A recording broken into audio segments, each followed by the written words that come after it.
everybody, Joseph Rothschild here, aka MBT, and it is time for another Twitter thread. Today we are looking at some of the worst of the worst of the blurst of the cursed of the fucking... just don't put this part in, this is not funny. Today we are looking at a very interesting series of cards. So if you're unfamiliar, every archetype, especially the ones that are featured in the anime, has what's called a boss monster, the apex of perfection when it comes to their plays. Frequently, these boss monsters are really, really, really good.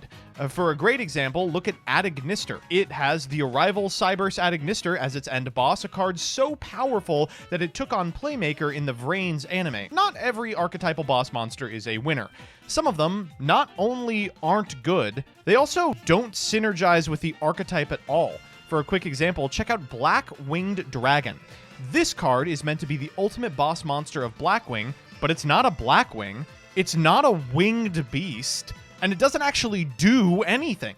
So I posed the question, what are some other bad bosses? Let's check the comments and see what you all come up with. Dino Wrestler has a fusion monster that requires a link monster, and it's still worse than Pankratops. If you wouldn't believe it, they also have a synchro that is literally worse than Pankratops. I would believe it. I have no idea what Dino Wrestler is even trying to do.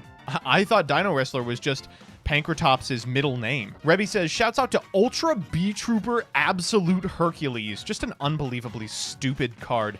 Extremely resource inefficient to summon, 4 insect monsters, by the way, and summons back one of the materials at the end of the battle phase. That doesn't accomplish much since you wasted your resources. This card is so bad.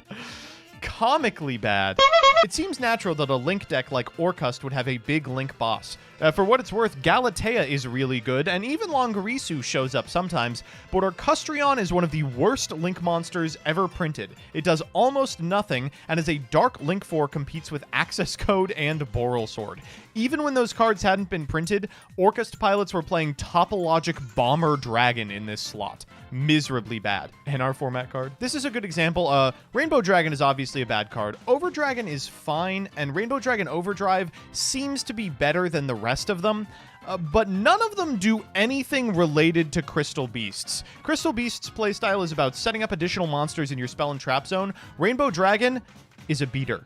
Nekroz, one of the most dominant meta decks of all time. Trishula remains one of the most powerful cards Konami has ever printed. To this day, people still try and play things like a small Clausulus engine in stuff like Drytron. But the boss monster of Nekroz, Nekroz of Sophia, I mean, just awful. The first time I saw Cyber Eternity Dragon, I literally thought it was a fan-made card. So what does Cyber Dragon do? Let me pose this to chat. OTKs. That's pretty much all it does. Let me read you what Cyber Eternity Dragon does. If you have a machine fusion monster in the graveyard, your opponent cannot target this card with card effects, and it can't be destroyed by opponent's card effects. Okay.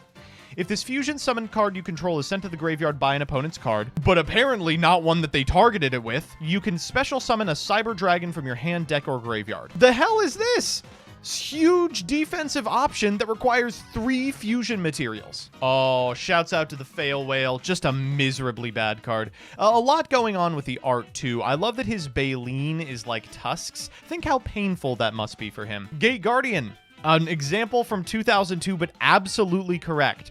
Sanga, Kazijin, and Suijin all have the same effect, which is if your opponent attacks it, one time while it's face up on the field, you can change that opponent's monster's attack to 0. Gate Guardian does nothing. Come on, don't talk to me about Watts. So Watts actually have a really competent boss monster in Watt Chimera.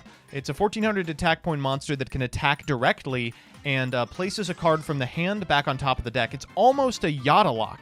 It really goes fantastically well with Wattlock specifically, where your opponent is likely on a bunch of dead cards. Watt Hydra? Awful. It can attack directly, and when it does, choose a card in your deck and remove it from play. Add it to your hand during your second standby phase after activating this effect. In what world does this deck need a gold sarcophagus? Yeah, I mean, this guy might as well be the poster boy for this archetype. He's literally doing the Sweet Bro and Hella Jeff face. So what do we all know about Cloudians? Well, they can't be destroyed by battle, and if they're in face-up defense position, destroy it. Okay. I mean, that's on this card. So he is a member of the archetype, technically, but what the Cloudians excel at is long control games or huge OTKs with Cloudian Nimbus Man. When Eye of the Typhoon attacks, change the battle position of all face-up monsters except Cloudian monsters. I cannot express to you how little Cloudian wants that effect. They might as well have put on this card, make you lunch. Well, then I would probably play it. The incantations are a series of monsters designed to make ritual summoning hurt less, and they did a really good job. Unfortunately, right now, they kind of pale in comparison to Drytron, but for a time, they were almost the focus of a ritual good stuff deck that a lot of people were tinkering with at the rogue level. One thing they were missing was an on-theme ritual boss. Everyone hoped that it would bring the archetype together, and when we got Crealtar, we realized absolutely not are we ever going to get any shit like this. Look at this card. So you can only ritual summon it with Incantation Inception. During the main phase, you can reveal it in your hand, discard a card, then summon Incantation monsters from your graveyard, whose levels equal 10, shuffle them in during the end phase, and non-ritual incantations you control gain 2,000 attack, but their effects are negated. That's right. The benefit to these ritual Xenolock monsters is we're removing the Xenolock and turning them into gene-warped Warwolf. Miserable payoff. Empyrean Magnum looks like a Redditor's first custom card. It's unbelievable. It requires you to run the two brickiest cards in the universe, Valkyrion and Berserkion. Valkyrion and Berserkion are both very powerful. Berserkion specifically banishes cards from the field and floats. But if you fuse into this, it turns it into a single-use negate.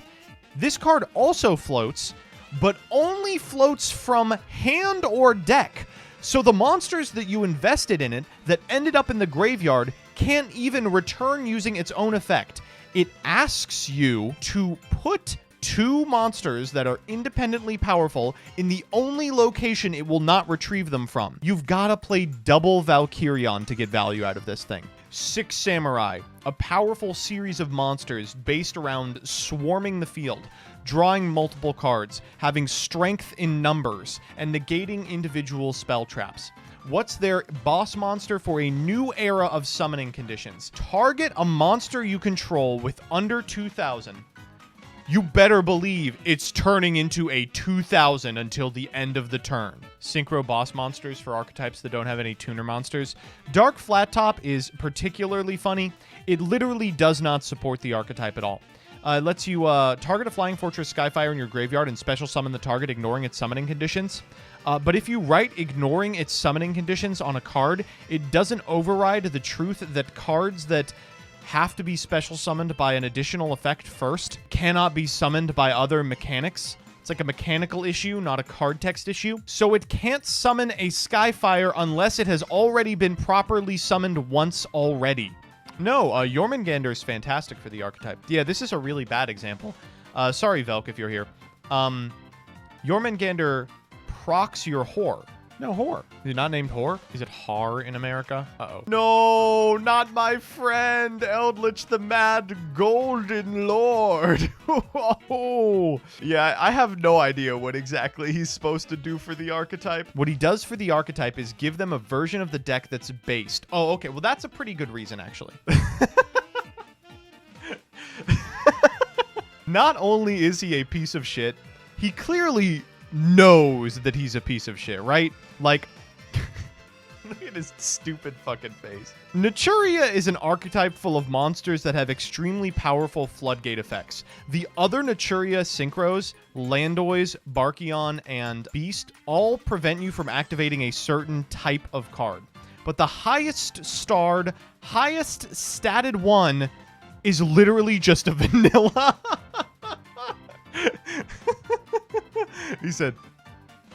So that's the video. One thing I'm a little disappointed about is most of the cards that we looked at today were old, something like 2010, 2011, or earlier, before Konami had really a cohesive, comprehensive design process. I think we should bring back bosses that make no sense. That's why I'm lobbying today for the ultimate branded monster to be a synchro. See you in the next one. If I get 2,000 subs, I will not pay Dire. I'll make her work for free.